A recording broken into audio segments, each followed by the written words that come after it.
Hey guys, I want to take a second and thank Comfort Pro. Since 2001, Comfort Pro has been helping customers stay comfortable where they live, work, and play. They have 24/7 emergency service and a 100% customer satisfaction guarantee. If you need help with your heating and air conditioning or indoor air quality, call Comfort Pro at 484-917-1803. Mention the show and receive a free humidifier with the installation of a complete system. From real estate Affects the market as a whole, which then sometimes will affect the tenant. Right. It'll come in. to real life. We all learn in different ways. If you think about it, Wayne Dyer might not attract everybody. And everything in between. Mission was really to help people just to reach their full potential. The Brad Weisman Show. And now, your host, Brad Weisman. All right, we are back. Another Thursday. Wow, amazing. Hugo, we're back. That's right. That's yes, right. We are, like the Terminator. You have a nice hat on. It's too bad people can't see the hat. Oh, yes. But at some point, we'll get you a camera. We'll show you that new look I've been working on. It's a really nice hat. Yeah, you have to see it. It's a very big brimmed hat. Very nice. It looks good. So we've been talking to this guy for a while and trying to get him on the show. Not trying. We were trying to get our schedules together to get him on the show. And we are lucky to have this guy here. He is traveling all over the place. He's working on a new book. He is just a great thinker.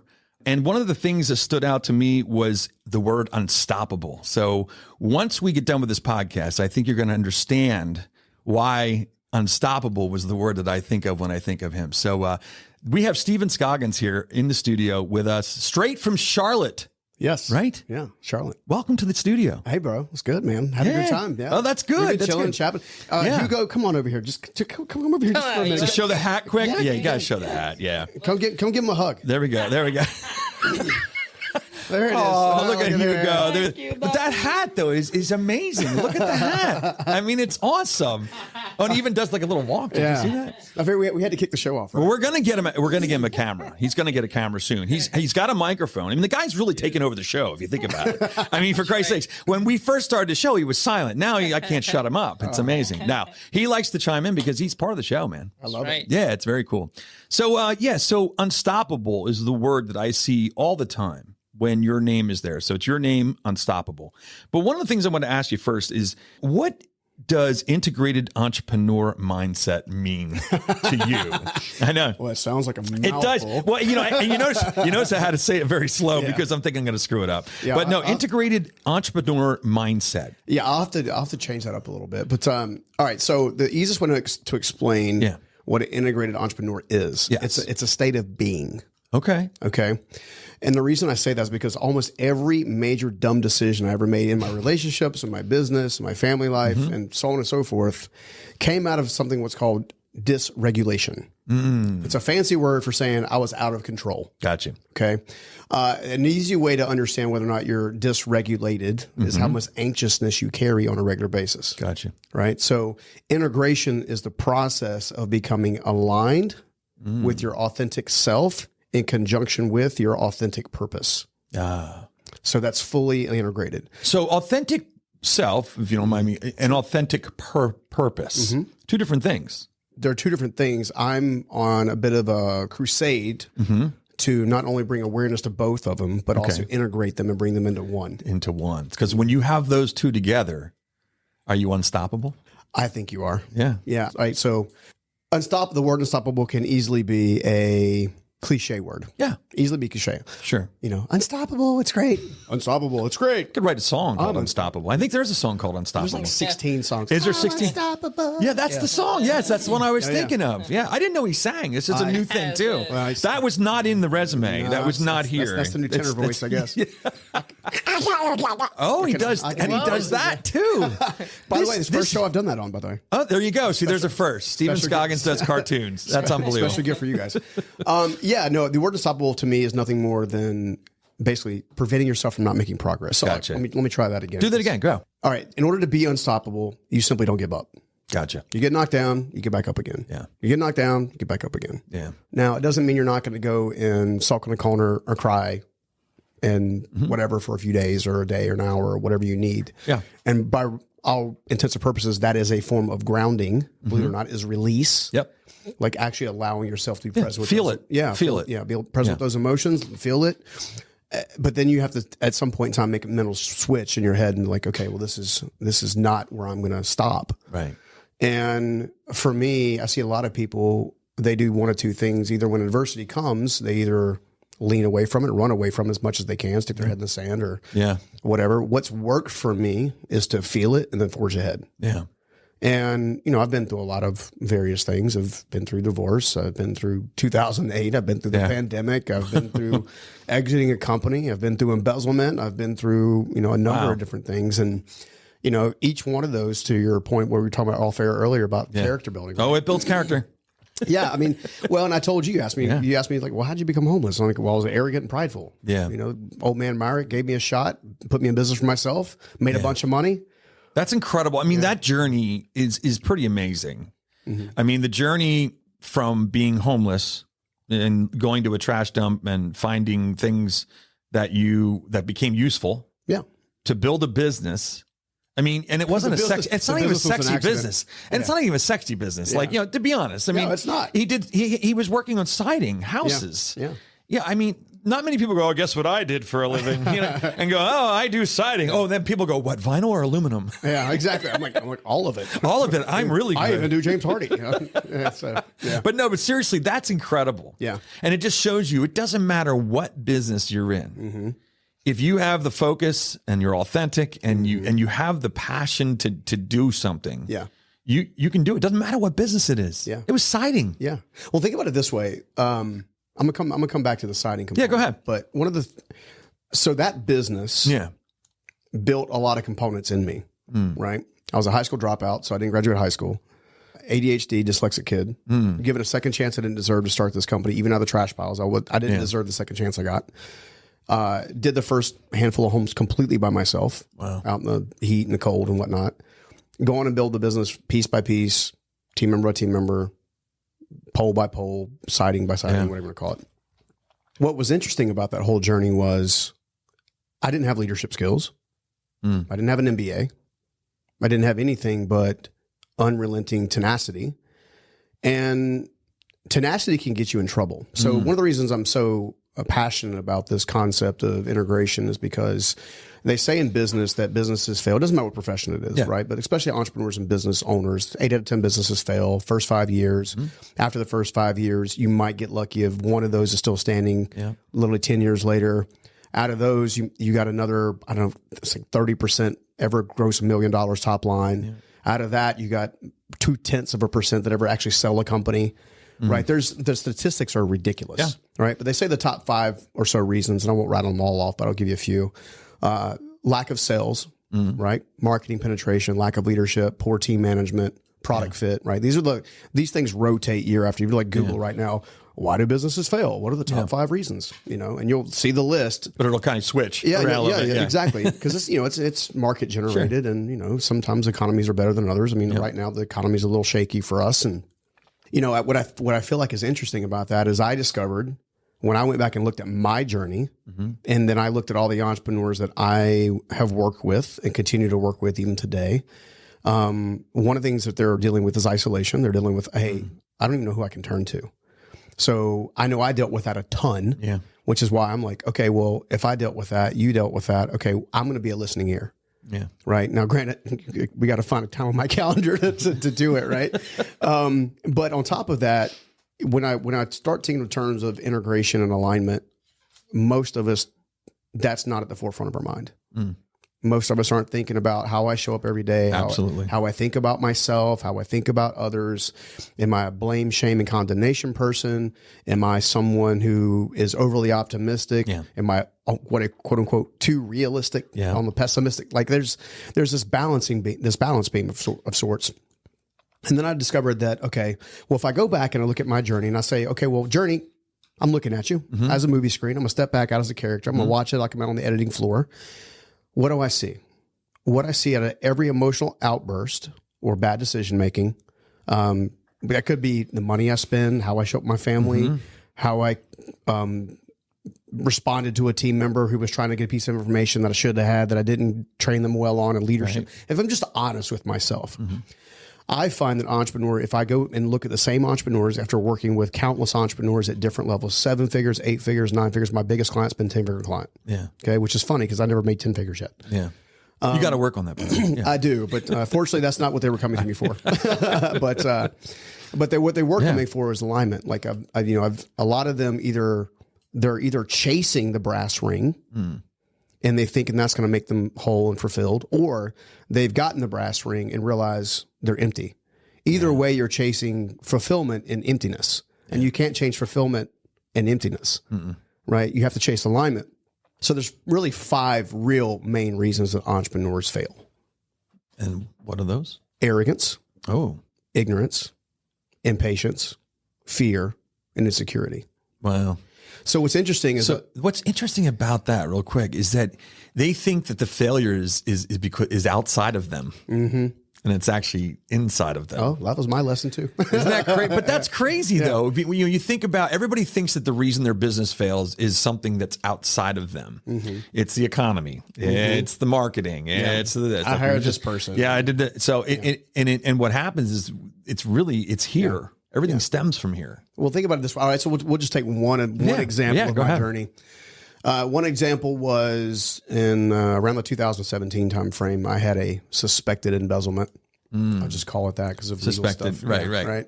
Oh no, it was Alleged. Yeah, alleged. $1.7 million is not in my account. Let's put it that way. So that's a lot of alleging. A lot of alleging. Yeah, well, I pray for them in Jesus' name. Amen.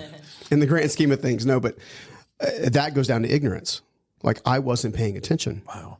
Right? I over trusted. I over delegated. I didn't inspect what I expected, and as a result, I basically walked away from my leadership. So I wasn't leading. I wasn't holding myself or them accountable. Right? And human nature is human nature. Unless there's a structure in place to hold responsibility and accountability in different areas at the same time, not so good things are going to happen. Yeah. So I actually don't blame them at all. Yeah, it's part of it. Yeah. You look at yourself. Yeah. I mean, I didn't at first, of course, so just in full transparency, but I had to go back and really look at, so I looked at these major events, and then I started looking at these entrepreneurs, and it's all the same thing. It's like ignorance, arrogance, impatience, fear, and insecurity over and over and over and over and over. It's crazy. Right? So you're arrogant. You think, hey, I'm going to, no matter what happens, we're going to figure it out. Yeah. Right. Okay. Well, what's your plan? We're just going to figure it out. Well, how about taking a few moments, sitting down and figuring something out? Yeah. Like come up with a plan. Yeah. Well, no one knows me like I know myself. I'm like, dude, everybody knows you better than you know yourself. Yeah. Because you're judging yourself by your intentions. They're judging you by your actions. Exactly right. Well, your reputation is different than your character. Exactly. Yeah. Until you reach integration. Right. Then it becomes your reputation, and then it becomes aligned. You become whole. It becomes aligned. Yeah, that's right. Yeah. We're coming back to the same words. Hey, this is good, but man. it's real. It's like, so I say that to say that, all right, so if I meet a 6-figure entrepreneur, doesn't matter what industry they're in, they want to know, how do I become a 7-figure entrepreneur? Yeah. 7-figure entrepreneur says, well, I want to know how to become an 8-figure entrepreneur. 8-figure entrepreneur says, I want to know how to become a 9-figure entrepreneur. So entrepreneurs all share one thing in common. Actually, I would say achievers. And people who want to obtain something. That they... It doesn't even have to be money. 9 times out of 10, they can't even articulate what it is. It could be running a marathon. Yeah. Yeah, or achieving something. Yeah. It's this essence of, and this goes back to impatience, of, well, I should be further along than I am right now. Oh, yes, so true.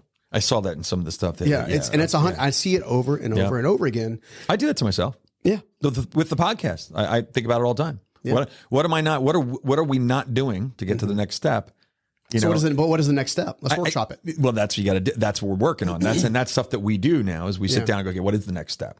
How do I get to the next level? Yeah. But all right. So let's say you get to next level B. Yeah. You're going to be like, now what? Oh, we got to B. Let's go to A. Right. And do we ever celebrate? It's really funny. This is gonna blow your mind. I just had this conversation. Yeah. Like it showed up a couple podcasts recently because it just happened like a month ago. Cool. So I've been dating an amazing woman who ironically owns a brokerage. Yeah, which is awesome. So she has to be cool. Yeah, she's a for lack of a better word, I don't mean to cuss on here, but she's a kick-ass business. No, you can cuss. Like she is a badass. Oh, that's awesome. She really is. So one of the first things that she asked me, and we started dating, because we were both pursuing our own individual underground alignment and wholeness and all this. So we came together. It was like conversations were easy, the whole deal. But she goes, I'm curious. I'm like, okay. Well, she's very curious by nature. So we were always asking questions. Yeah. She goes, when you sold your company, how did you celebrate?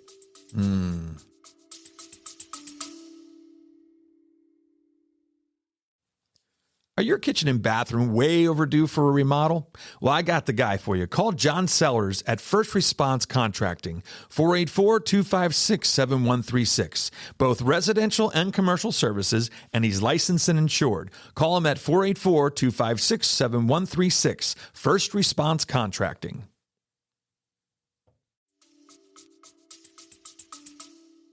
And I was like, Isn't that funny? I tried to take 3 weeks off, and then I got tried. Listen to that. Tried. Well, it's ironically, like It's funny. I was already in my mind. I was already building the next thing. That's exactly right. Right. See, I think as an entrepreneur, the celebration for us is actually while it's happening. Mm-hmm.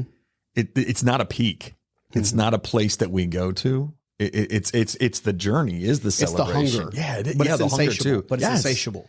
So what I'm trying to do. She made up a good point. That's a good point. Oh, that was a great point. Yeah. And, it caused me to. I'll give you another one that's just like this. Again, those same 5. What I call them constraints. Yep. Right. And think of constraints like someone suffocating you. Right. Yeah. So the more at play those things are, the more you're getting suffocated, which is why your soul feels like it's getting suffocated, like something strangling your soul, right? Yep. Which is why so many people have a hard time putting it into words, because it's hard to say, well, my soul is getting strangled. Yeah. That's a different one. Yeah. Yeah. I like that though. It's I might use it. Hey, you're welcome to. But if you think about it, like my son, my oldest son, Tyler, who was by marriage, I had the fortunate pleasure of helping raise 2 boys that were biologically mine. And the moment in time came for a divorce, where they were both graduated from high school. One was, I think, in Charlotte. Ironically, my middle son just had his first child. So That's awesome. week before last, which is why I'm in Charlotte now, on Lake Norman. But Tyler, the oldest, he said, hey, because we had to do it on a Zoom call because he was at Campbell. Anyways, long story short is we had the Zoom call. He's on the Zoom call. He said, hey, before you go anywhere, can you come have dinner with me tonight? Okay. So I said, of course, anything for you, kid. We just dropped the bomb. It's not the bomb that I expected to drop. Yeah. But it looks like this is where we're heading. Okay, fine. Yeah. So I go to sit down with him at a little Mexican restaurant outside of Campbell, La Casita, I think they call it. Oh, sounds good. Yeah, it's great food, actually. Nachos, homemade guacamole. Now he's thinking about tacos, right? Tacos and burritos. And we are sponsored by Moe's. No, I'm just kidding. Welcome to Moe's. Welcome to Moe's. Yeah. The show took a turn.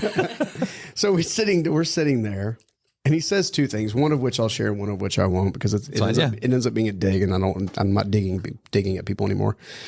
He says, if there's one thing you could do to be a better husband and father, just one thing. He said, you were so good at so many ways. He said, just one thing. I'm like, so I lean in. I'm like, I actually want to hear this, because normally I would have been more stubborn. I wouldn't want to hear it, right? And this is going out to every single parent listening. Yeah. Pay close attention. He says, if you could learn to be more present when you're present, that would mean the world to us. Oh. Now keep in mind, these children had traveled. Yeah. We were very blessed to have some nice things and do nice things and not really have to struggle a lot. Yeah. Financially. I mean, we did well. We weathered pandemic and some other things like that were tense, but nothing that squashed our souls. And you think as a provider, right? So father and mother, and this is mothers too, especially single parents, that if you can give your child a better life, they'll know how much you love them. That's not true. No. If you give your child your attention, they will know how much you love them. Yeah. I'm guilty as can be. My kids and my wife are listening to this right now. I know it. And they are saying, oh, I hope you're listening.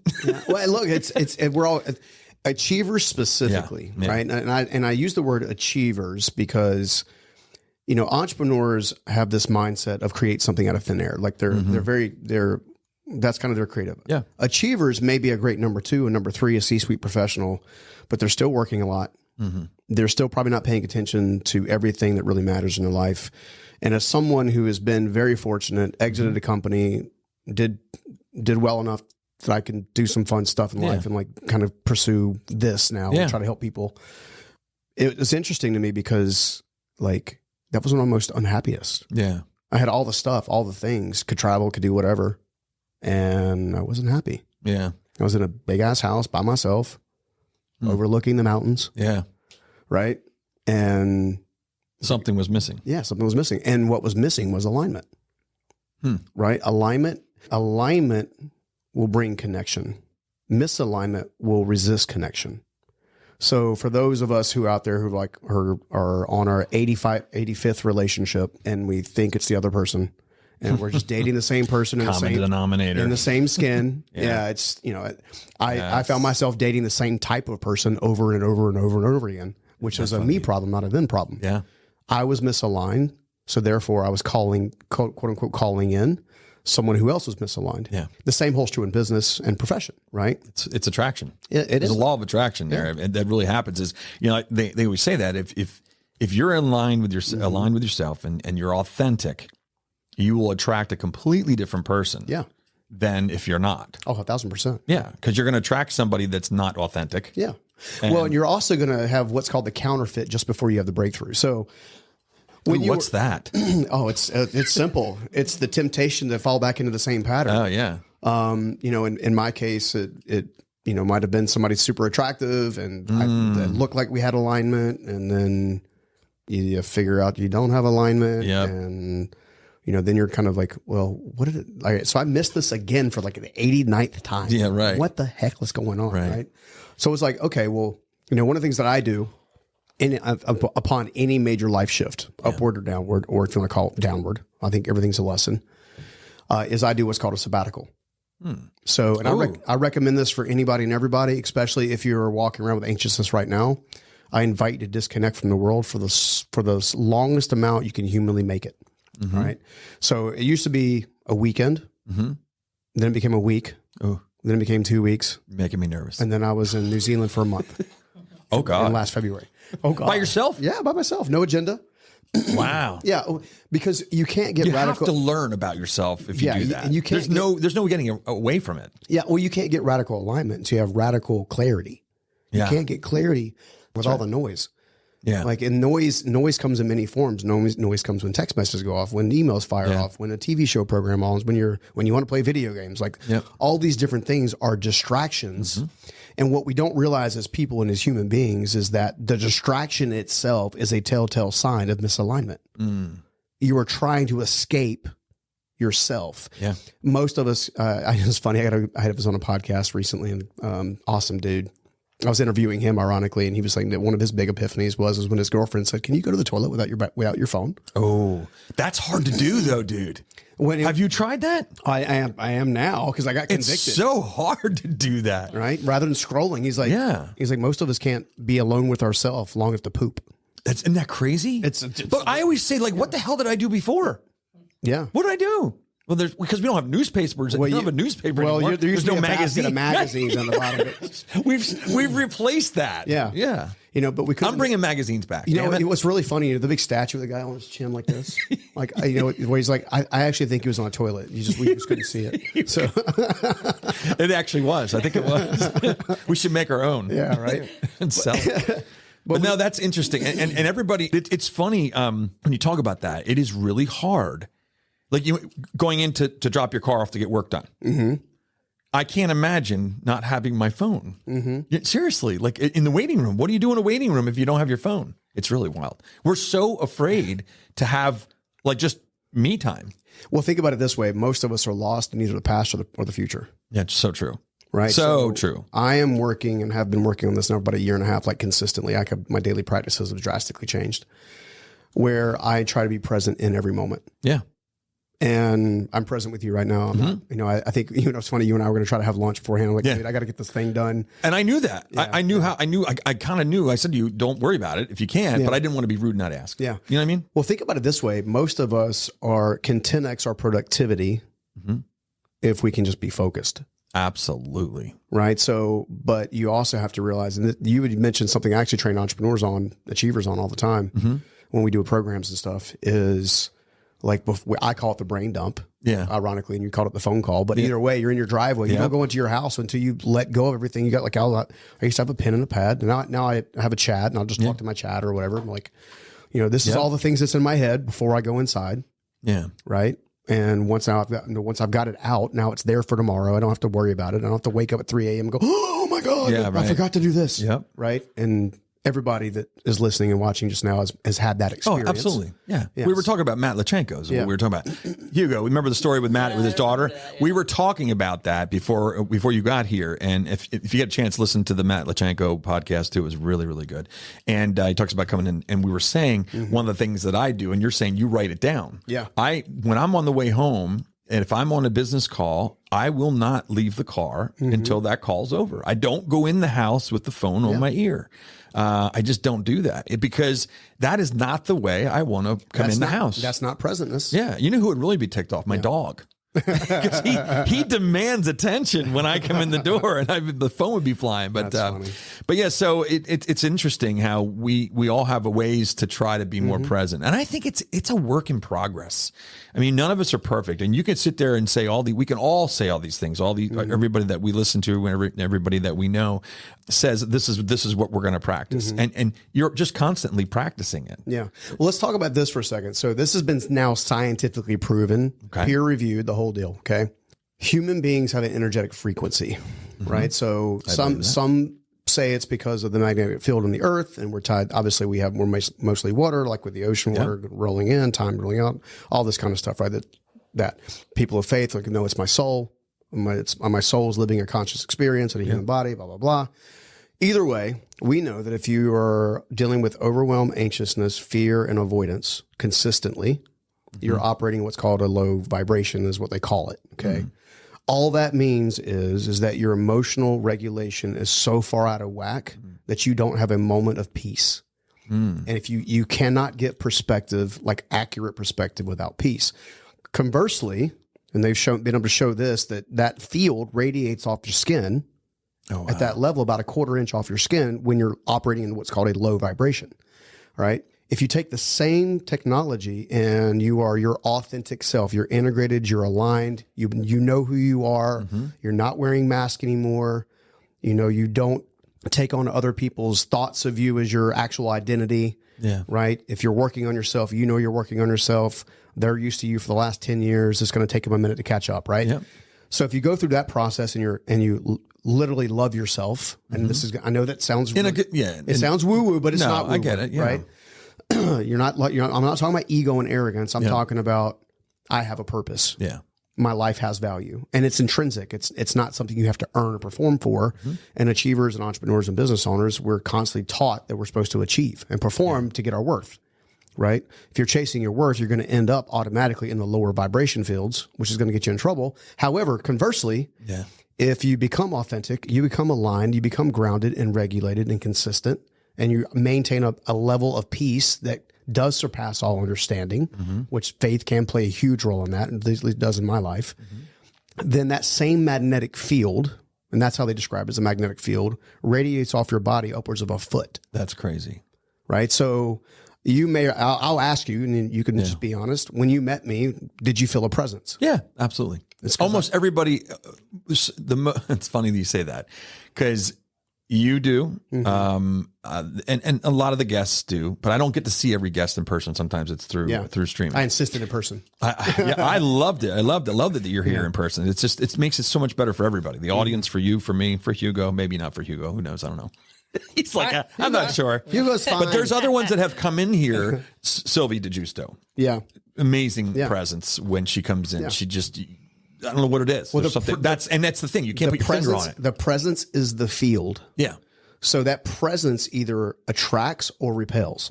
Right. Okay. So if you find yourself blaming, shaming, victimizing yourself, it's all their fault. It's not my fault. I have no responsibility, no accountability. It's always outside of me. Then you're by definition operating at a lower field, which means you're going to repel the very opportunities and the things that you actually want. Absolutely. So ironically, alignment leads to income. Alignment leads to quality relationship. Alignment leads to health.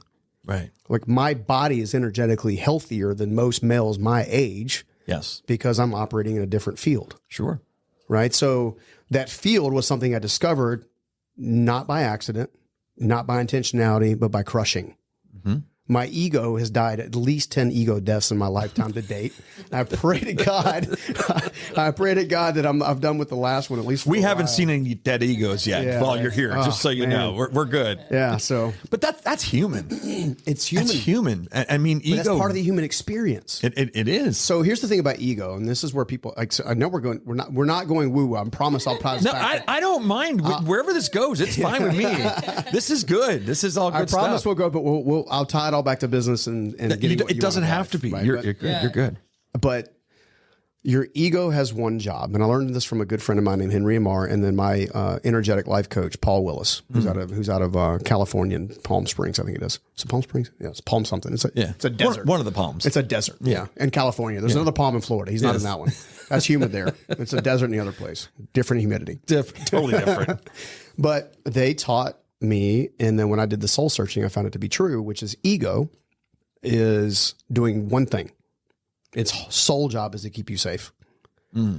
And it will lie to you to keep you safe, or That's the perception of keeping you safe. So, for example, let's say that you grew up in an environment that was very chaotic. Okay. Chaotic, at some point in time, your nervous system said, you know what, that chaos actually feels safe. And, wow. and then lo and behold, you go through your life, you go through a transition, call it a, breakup, a business failure or whatever. And the next phase of your life, you go through a time of what I call dark night of the soul, death, whatever you want to call it. Yeah. It's a rebirth of sorts. You're getting reborn in many ways. When you go through this experience, you come out the other side of that and you realize that, and I had to do this. It was funny. I was telling you about when I was dating my girlfriend. It took me a solid 3 weeks to get used to calm. Oh, wow. Like calm being like normal. Wow. Like her energy is so she is so steady. She is so steadfast. She's so very funny. consistent. She's so part of you was like, oh, this is weird. What's wrong? This is weird. This feels really bizarre. We should be fighting. We should be yelling at each other. How come we're not? Because you actually get that actually to you, your ego's saying that's safe. Well, and It used to. Well, think about it this way. So, and we're leaning into relationships a little bit, but how many people do you know or know of stories of that will go back to someone who deeply hurt them or wounded them or abused them? Many times. It's because Many times. technically, if you look at their track record of their life to date, you would go back and you would see that's Abusive father. That's what they've experienced, Yep. and that is so that's what makes them feel safe. comfortable. Yeah, Yeah. So that's where your ego can lie to you. Say, well, you know what? This is too easy. This shouldn't be happening. Oh, wow. It's the bottom. The bottom's about to fall out. Yeah. The shoe's about to drop. You're about to get about a tsunami, and then you will go and create chaos to feel safe again. That's pretty wild. That's interesting. But that's how the ego. That's interesting. So that's how the ego works. So Yeah. the reason I say that is because part of integration is figuring out a way to, and I dealt with this as someone who forced their way into quote unquote what the world would call success. Like I built my first business by sheer will. Yeah. And I did a lot of things. You did you do it out of survival? It was in the beginning. survival and rescue programs. Absolutely. So you didn't set out to go, I'm going to be. Oh, no. You had no idea you'd be doing this. No, and we got on the other side of the 2008 downturn, and I realized I'd built a runaway train. I couldn't stop it. Oh, wow. So I had one choice. Up. Either grow or die. And my ego said, we're going to grow. We're going to grow. That's right. Because you need to be safe. No, that's crazy. It is. It's amazing when you think about that. That you started out more survival, and then it becomes survival's changes. Then, Yeah. Well, it's funny. We're going to be launching I'm hoping to do it later this fall. I shared with you before we jumped on the show that a desire in my heart's been a property called Safe Haven. yes, Right. yes. So about 2 years, about a year and a half ago, right before I went to New Zealand, officially a year now, I went through another significant change I didn't expect. Yeah. Kind of felt like it came out of nowhere. Went through in a deep, what they call somatic work, somatic spiritual stuff, energy work. But in the grand scheme of things, I had this word come up, safe haven. I was like, I want a safe haven. Yeah. And then I was like, okay, well, what are the different experiences that happened along the way that turned me into a more whole person, that allowed me to pursue alignment, that allowed me to get fully integrated and this kind of stuff. And this property, and when I made the decision to move back to North Carolina, it was like lakefront. Okay, I feel amazing around water. Yeah. Some funny. Humans are attracted to water. Yeah. Because of what we're made of. What'll really blow your mind is lake water has a different frequency than ocean water, and you can measure it. Get out of here. It's ridiculous, but it's true. Well, that's interesting because I like lake water better than ocean water. Yeah, well, so ocean water has higher ions than lake water because it's lake water tends to be a little more stagnant. You can get some, but ocean is constantly crashing. Right. So anyway, that's a whole other scientific. My episode. goodness, that's another podcast. We're just going to talk about water. Yeah, right. It's going to be all. That's all it's going to be. Oh, you should interview Tracy Dews, man. She can show you scientific. You can talk to that water to make you healthier. Oh wow, that's pretty wild. That's a different one. There's some pretty bizarre woo-woo stuff that actually works. Yeah, but I guess what I'm getting at is this: for any entrepreneur, achiever, business owner that doubts what I'm saying. Yeah. Right. I'm going to invite you to do two things. First of all, I want you to go to my website, stevenscoggins.com/alignment.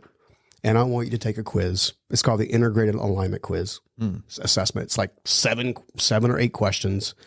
It will break you down exactly where you are. It'll tell you exactly what you need to know. There's nothing for you to buy. Good. It's just for you to kind of get self-awareness, because self-awareness is the starting point. Right. Yeah. You can't be sleepwalking through life and expect your life to change. Right. The second thing is when I launch Safe Haven, whether it's the last quarter of this year, the first quarter of next year, if you don't believe that alignment can radically change the game for you, then come as my guest. Yeah. And just go through the 3.5 day process with us. I will teach you how to scale your company. Yeah, that's cool. I can teach you the systems and processes and strategies. But here's the thing. You're the person that has to operate it. So until you change, that doesn't change. Yeah. So what's the difference between going from 6 figures to 7 figure? You. The person. 7 figures to 8 figures? You. 8 figures to 9 figures? You. Which means I'm trying to figure out how to change it to 10. I'm just kidding. Yeah. Right. No, but that's funny because if you talk about the 10Xing stuff, what's the book? It's talk about 10Xing. I forget what the book's called. Yeah, it's a good one. I knew Grant. Yeah. Yeah. But so when you talk about the 10X thing, a lot of it has to do with that you're not going to, who you are now at the 6 figures or 7 figures is not who you need to be in order to be the 8 figures or whatever. Right. Oh, so then that's a step 1. There's a step 2. And this is statistically proven as well. Because obviously I've done a lot of research and a lot of growing to kind of do this. Your team, okay, let's say you start your business year 1, right? And year 1 through 5, you become one of the rare unicorns. You make $500,000 top line revenue, $600,000-$700,000. You're well on your way, right? Yeah. You've got a business that's working. You're probably still in overwhelm. You're probably still burnt out on a regular basis. Yep. Ask me how I know. Yeah. Right. Yeah. Right. Right. You've been there. Right. So, but when you go through that process, you inherently think the team that you have from year 1 to 5 to that first $1 million, call it that first $1 million. We'll use $1 million markers. You'll keep about 90% of your team. From 1 to 10 million, you'll lose about another 25%. From 10 million to 50 million, you'll lose another 30%. From 50 million to 75, you'll lose another 20%. Lo and behold, when you get to a company and you've scaled it to 100 million plus, or just shy of that, you'll have changed out literally all but 2% of your team. Yeah. If you're lucky. Right? So the same reason that prevents you from growing your business also prevents your team from growing themselves to grow your business. Because they come at some point in time that either the team itself won't grow with the business and they fall away, or you have to fire them, and it doesn't make them bad people. They were great from $1 to $10 million, but dude, you got over $10 million and you're like, oh my God, I need, your skill sets change, right? Yeah, absolutely. So if you got those two pieces that are true, like you have to change to scale your company. Yep. You have to be aware that your people have to change to scale your company. You're going to discover what I discovered around my business, even though it was a siding company that we scaled to just under 9 figures, that one company. One of the things that we discovered was we were never a siding company. Isn't that funny? We were a personal development company masquerading as a siding company. That sounds familiar. It's called Keller Williams. Yeah, and also Newcastle Lawn and Landscaping. Where he does all their all their marketing video. Well, all I'd say this the stuff. first place I found it. And we'll see. But yeah, Keller Williams is We'll definitely see if about that. Newcastle is with this as well. But I first heard that from Dave Ramsey. Dave Ramsey, yeah, Mm-hmm. absolutely, yeah, and it's funny. That is more of what we're hearing today. It's you're in the people in development business, because if you're not developing them, then you can't grow. Yeah, every business has three types of people. Yeah, Right. You got your team, you got your clients, you got your community. yeah. And if your business is not performing at high levels in all three of them, you can't scale a company. Nope. In fact, so this fell out. I was on the radio show probably 3 weeks ago, and one of the shows that we were on, it's like, what's preventing the entrepreneurs from scaling their businesses? I'm like, it's easy because I've tried this, by the way, many times. You can't scale dysfunction. Right. Oh, that's so true. You can't scale a dysfunctional you can't scale a dysfunctional team. You can't even just scale a dysfunctional client base. No. Some of the best decisions I made were firing my clients. Absolutely. Yep. They were always the ones that paid the least. Yep. They needed the most babysitting. Yeah. Meanwhile, you've got other people that are paying you a whole lot more, that actually value your input. Actually, their business operations merge with your More referrals. Yeah, it's wild. Yeah, absolutely. It's good to fire customers every once in a while. Yeah. Now, just don't get crazy out there about that. But no, no, but it's good. It's good to fire. You should do. I mean, I'm a big believer in doing 360 surveys to a degree. Like survey your team. Yeah. Who's our most difficult customer? That's a good one, because if they're also not treating your team right, then that affects the team. Well, and that's the other thing is if you won't stand up for your team, why should they stand up for you? Yeah. So true. So true. Good Right. stuff. So Good stuff. Yeah. So I want to make sure we cover everything. So what else?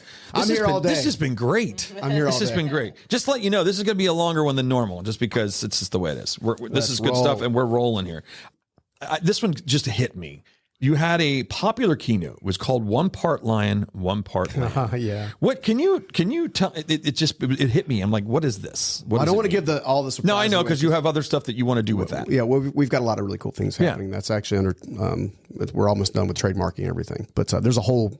I'm building something called the LOS Entrepreneur System. It's an operating system, which cool. is the integrated entrepreneur meets business strategy and tactical implication. That framework is basically done.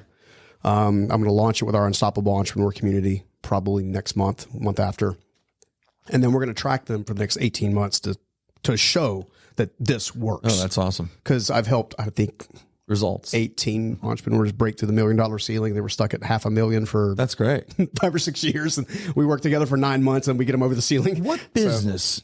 When you talk about that, what business do you find is? There's only one business that my stuff doesn't work on, and that's the technically the technology business, because I don't.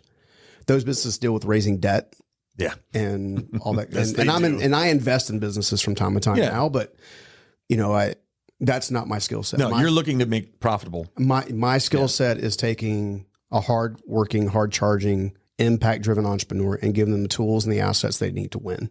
Awesome. And I when I say winning to me for entrepreneurs that we work with is they have better families, they have strong cultures, and they're profit centers that drive community impact. Yeah.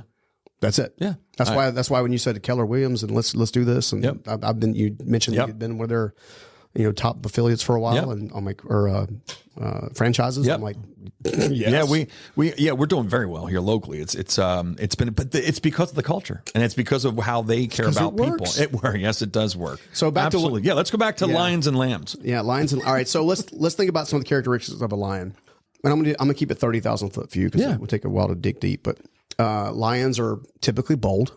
I mean, they have zero problem trying to take down an elephant. Right. Okay, tiny lion, taking down an elephant. Ironically, it's normally the female lion going after the hunting. For what it's worth. They are normally courageous. They protect their cubs like it's going on. It doesn't matter what's coming at their cubs. They're going to protect their cubs. They will sit in presence in between hunts. So true. So they'll be still. Never thought of that before. Mm-hmm. And they're proud. Yeah. Yeah.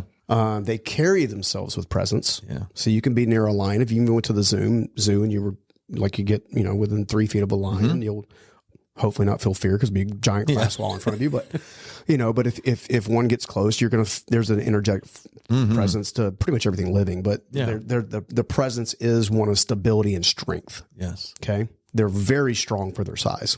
Okay. Conversely, A lamb is not known necessarily for being very bold and courageous, but it's known for being peaceful, loving, and compassionate. Like it's next to its thing. So, does sheep yeah, I noises just too? sheeped it. So it's water and sheep next show. I just sheeped all over the place, but dad joke. I'm got full of them. I'm now a granddad, believe it or not. So no, but if you take these basic characteristic traits, when you think about authentic leadership, okay, and you start thinking about the leaders that you want to follow, almost in every case, they're bold, they're courageous, they're humble, and if you're honest with yourself, they carry themselves with presence that's compassionate and loving and peaceful. Like I'll tell you how I discovered this. Yeah. This whole premise came out of my grandfather, who passed away in 2016. He was my spiritual mentor, lived my entire life. I spent, I think, 5 years as a very convicted faith-based atheist. Oh, you did? Oh yeah. Wow. I hated some God. Well, you can remember my childhood was a little whack. Yeah. Unfortunately, everybody that was involved in my childhood is now great people, and they've been through their own reinventions and stuff. But this was maybe 4 years before I was about to sell the company. I'd realized that I was running on fumes, meaning the company could absolutely break 150 million, 200 million, can get there. Because we had the systems and processes in place. We just needed the team and the refinement, whatever. But I'd ask myself, do I really want to do it? Yeah. Right. Because I worked my entire life, and this is the framework I used to use. I don't use it now, but to fight uphill my entire life, right? Like literally fight uphill. I started the company with a nail and a hammer, right? And wood from a trash pile, and built it step by step, actually lumber by lumber or stud by stud, not rather than brick by brick, but I was confiding in him, and yet at that time, and this is before all the embezzlement stuff happened, I found myself getting more notable publicly on social media at the time. Algorithms drastically changed, and I've drastically changed. So I started getting requests to speak more. I'd stumbled my way into speaking by accident, and found out that I wasn't afraid like a lot of folks. I got excited. Yeah. So I started stumbling. So I had these other elements of Stephen that were evolving and changing, and really wanted to pour into people, and really wanted to help people, and knew I had insights, and knew that my struggle could have more meaning if I could use it to help more people. Yeah. Right. So all that's happening in the background. Meanwhile, the business is still doing pretty well overall. Still growing, all that kind of stuff. So we had, I kind of had like the best of both worlds, but I was going through yet another bit of an identity shift. So I go to my grandfather. I'm sitting down with him. I'm like, hey, granddad. His nickname was Silver Fox, ironically. He was really good with ladies. I was going to say, he was like a Leo with white hair. With Sean Connery. Oh, yeah. Sean. Hello, granddad. So anyway, so we're doing the, so we're chatting, and I was like, hey, this is what I'm working on. He goes, son, can I be honest with you? I said, yeah, of course you can. He says, I actually think you can do really well speaking. I've watched you speak. I see tears on people when you speak. I see smiles when you speak. I see lines of people that come up to you to talk to you after you speak. He said, so there's something there. He goes, but there's also this other business guy. And he goes, if you think about it, you could become pretty impactful in a lot of different ways. What do you want to do? What lights you up? Not what do you feel like you need to do? Yeah, right. Like what lights you up? And I was like, man, I like seeing these awakening moments in people. Like they're never the same afterwards. And I've benefited from live events and speakers. Yeah, same here.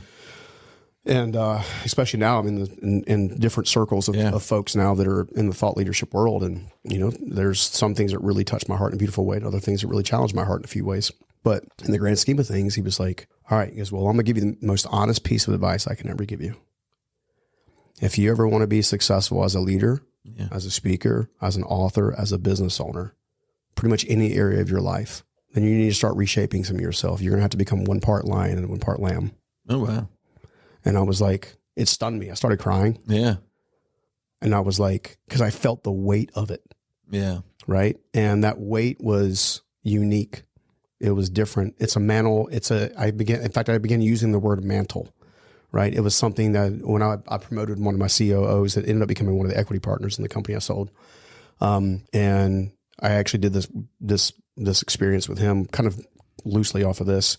We had the entire team come in the room at the time. We were, probably 60 team members, I guess, that could get to the building. So we do a lot of stuff in Zoom and out of markets and broadcasting. And when he comes up to me, I said, okay, well, we're going to plan this event. I'm going to acknowledge the fact I'm promoting you to this level, but I'm going to do it my way. He had no idea what that was going to be. So I went out to Dick's Sporting Goods, and I'm not being paid by Dick's, by the way. I'm not sponsored by Dick's.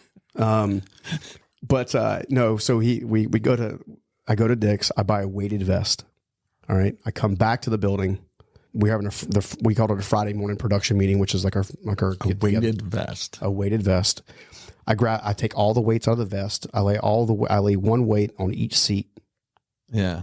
Right. And then my facility is the place we did Ed's event and stuff like that. Yeah, so cool. Even to this day, the company I sold still occupies part of the building. So we had a bit of a small auditorium. It was seats 380 people, and that's awesome. All that kind of stuff. And so we teams sitting on the front row, and they're like, "What is the seat?" And then I proceeded to get on stage with this leader. Yeah. And I wanted him to understand the weight that I carried every day. Oh wow. Right. When 2008 downturn happened, I went 2 months without pay. Yeah. I paid my team. I tried to keep the lights on. I tried to just lean in and when I made decisions, important ones, sometimes I would not talk to anybody about it. I would spend weeks pondering what the right decision might be. Yeah. Right.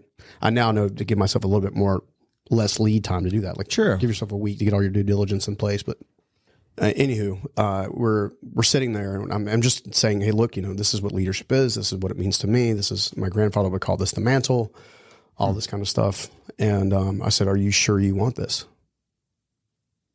And he looked at me. He's like, yeah, I think I do. I said, okay.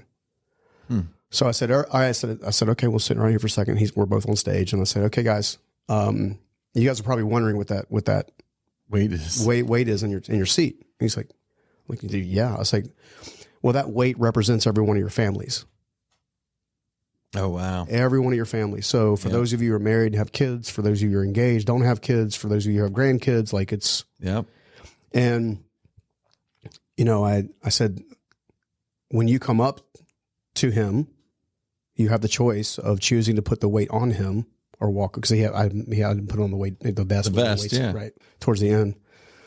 And sure enough, I was like, it's up to you guys. So fortunately, all the team members went to him, which is good. So that could have gone wrong. It could have gone way wrong, but hey, could go bad. I trusted my instinct. Yeah. And so it was really funny. So I said, and if you believe this, I want you to grab your weight. I want you to come up to him and just, before you put the weight in the vest, I just, tell him if you really mean it, I trust you with my life and my family. Wow. That's cool. Right. So lo and behold, it takes 15 minutes. Believe it or not, we had some team members that were tearing up. He teared up a couple times. I teared up. It's cool. It's a meaningful thing, because at the end, I remember that at the very end, this was kind of like the joke part, or not joke part of it, but the comic relief. He's wearing all the weights. Yeah. He gets up off the chair. He has a hard time getting off the chair. He goes, holy crap, this thing weighs a lot. I said, exactly. Yeah. So I say that. He felt it. Yeah, exactly. It's easy to talk about leadership. It's easy to talk about weight. It's easy to talk about these things. Right. But when you put it into that. But when you put it into actual perspective, that, we at the time, I think at the height, we had 416 people working for CHE, which is the acronym for the longer name of the company. And by that time, we became the CHE companies, because I had 4 companies that I rolled up into one, and that became the CHE, a commercial division, renovation division, residential, and then a millwork thing that we were trying to launch correctly.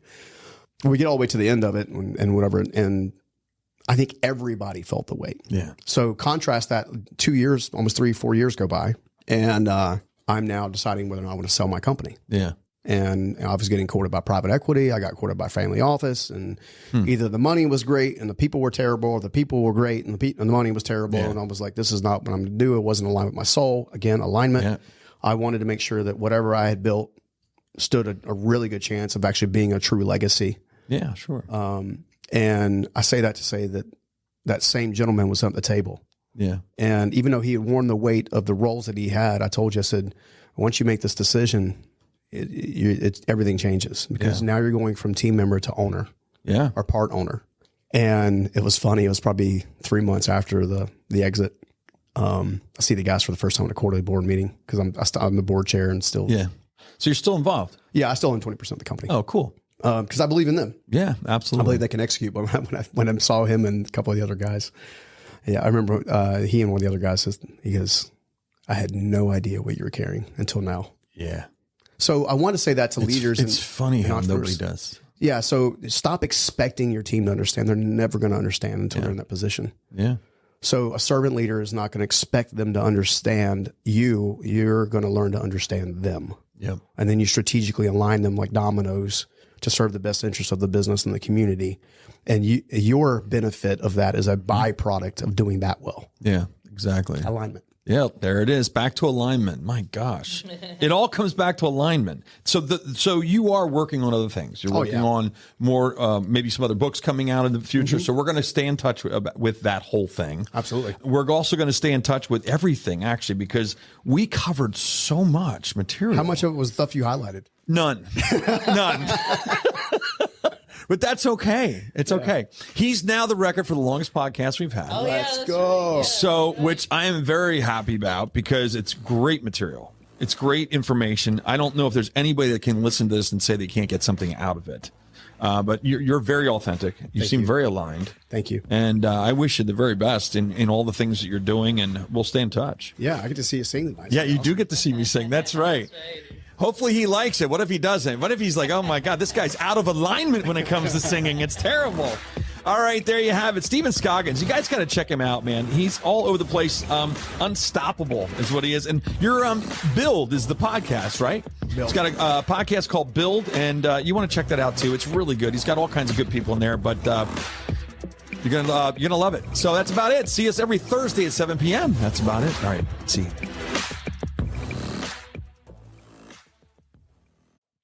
Hey guys, this is Brad Weisman from The Brad Weisman Show. I don't know if you remember this, but a couple months ago, I had these 3 guys on. They have a company called Bro Glow. Well, I have to tell you, I've been using their product now for several months, and I really, really like it. It gives you a nice tan. It's not orange. It's not blotchy. It's very, very even. They tell you how to apply it, and my mom and dad are using it. My wife is using it, and a lot of my friends are using it. It's an amazing product. So if you're looking to get a little tan before the summer hits, this is the way to go. Go to thebroglow.com, put in the discount code BRADW for 10% off. All right. Thanks for watching the show.